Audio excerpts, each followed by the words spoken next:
মুখ্যমন্ত্রী মমতা ব্যানার্জি ভয় পাচ্ছেন বেঙ্গল ফাইলস দেখালে ওনার যে কর্মকাণ্ড আছে, ওনার যে মুসলিম তোষণ আছে সেটা বেরিয়ে যাবে। আর এই অনির্বাণদের কথা বলছি, এরা তো যখন তখন সব টার্গেট করে শুধু হিন্দু ধর্মকে আক্রমণ করতে পারে, সনাতনকে আক্রমণ করতে পারে। বলুন তো অনির্বাণকে একবার মুসলিমদের নিয়ে কিছু বলতে, বলুন তো একবার হযরত মুহাম্মদ বা কাউকে নিয়ে কিছু বলতে, এদের তো কল্লা থাকবে না, এদের তখনই গলা নামিয়ে দেবে। কিন্তু হিন্দুরা তো সব টার্গেট, হিন্দুদেরকে যখন তখন যা খুশি বলা যায়। আজকে যদি এইটা বেঙ্গল ফাইট না হয়, যদি মমতা কোনো চাল চুরির কোনো মুভি হতো, কখনো কয়লা চুরির মুভি হতো, হয়তো মমতা ব্যানার্জি সেটা স্ক্রিনিং করাতেন।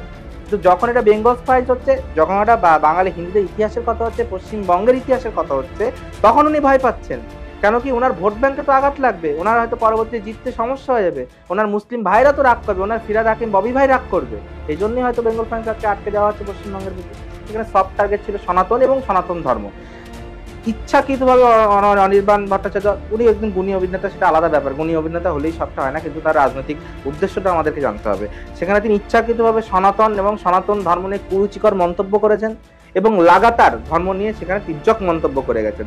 তাকে সবাই বাহবা দিচ্ছে, অথচ যখন বেঙ্গল ফাইলস, যেখানে হিন্দু মুসলিম নির্বিশেষে প্রত্যেকেরই আলাদা আলাদা যে তাদের চিন্তা ভাবনা, আলাদা যে ব্যাপার ছিল, সকলকেই সমানভাবে দেখানো হয়েছে, সেই বেঙ্গল ফাইলসকে বাংলায় দেখানো হচ্ছে। এখন পশ্চিমবঙ্গের মানুষ দেখার জন্য বাইরের রাজ্য অব্দি চলে যাচ্ছে, আপনি কতদিন আটকে রাখবেন?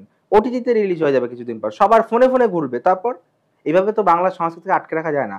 মনে হয় এটাতে ওনার বিশেষ যে ধর্মাবলম্বী যে ভোট ব্যাংকটা ওনার আছেন, সেই ভোট ব্যাংক হয়তো আঘাত লাগবে, তার জন্য হয়তো বেঙ্গল ফাইলস, বাঙালির যে আসল ইতিহাস, যে গোপাল মুখোপাধ্যায়ের ইতিহাস, সেটাকে দেখানো হচ্ছে না ঠিক শুধু এই কারণেই। আমি মমতা ব্যানার্জির মধ্যে সেই যোগেন মন্ডল, যে যোগেন মন্ডলের জন্য আজ বাংলা বিভক্ত হচ্ছে, সেই যোগেন মন্ডলের প্রতিচ্ছবি দেখতে পাচ্ছি। বাঙালি হিন্দুর উনি ক্ষতি করছেন, বাঙালি হিন্দুর ইতিহাসকে উনি জানতে দিচ্ছেন না। আর শুধু মমতা ব্যানার্জি নয়, এই প্রেক্ষাপট তো সেই সময় সিপিএম তৈরি করে দিয়ে গেছিলেন। তখন বুদ্ধাহানি ট্রাফিক জ্যাম, যখন যাদবপুর ইউনিভার্সিটিতে যখন তার প্রমোশন চলছিল, তখন যাদবপুরের বুকে বিবেক রঞ্জন মজুমদার সে সময় আক্রমণ হয়েছিল, সে সময় আমরাও ছিলাম সেখানে, আমাদেরকেও আক্রমণের মুখে পড়তে হয়েছিল।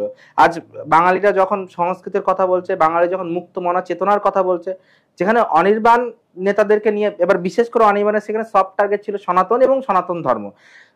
ইচ্ছাকৃতভাবে অনির্বাণ ভট্টাচার্য, উনি একজন গুণী অভিনেতা, সেটা আলাদা ব্যাপার, গুণী অভিনেতা হলেই সবটা হয় না, কিন্তু তার রাজনৈতিক উদ্দেশ্যটা আমাদেরকে জানতে হবে।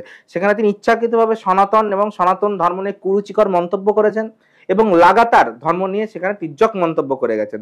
তাকে সবাই বাহবা দিচ্ছে, অথচ যখন বেঙ্গল ফাইল, যেখানে হিন্দু মুসলিম নির্বিশেষে প্রত্যেকেরই আলাদা আলাদা যে তাদের চিন্তা ভাবনা, আলাদা যে ব্যাপার ছিল, সকলকেই সমানভাবে দেখানো হয়েছে, সেই বেঙ্গল ফাইলসকে বাংলায় দেখানো হচ্ছে না।